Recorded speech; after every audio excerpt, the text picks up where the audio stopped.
اور رشتہ داروں اور محتاجوں اور مسافروں کو ان کا حق ادا کرو، اور فضول خرچی سے مال نہ اڑاؤ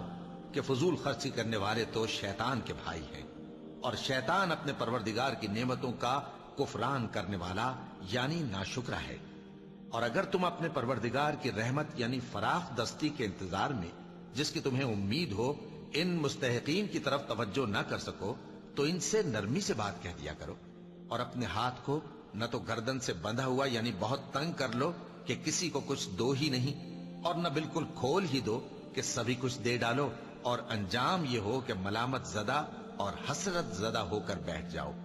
بے شک تمہارا پروردگار جس کی روزی چاہتا ہے فراخ کر دیتا ہے، اور جس کی روزی چاہتا ہے تنگ کر دیتا ہے۔ وہ اپنے بندوں سے خبردار ہے اور ان کو دیکھ رہا ہے۔ اور اپنی اولاد کو مفلسی کے خوف سے قتل نہ کرنا،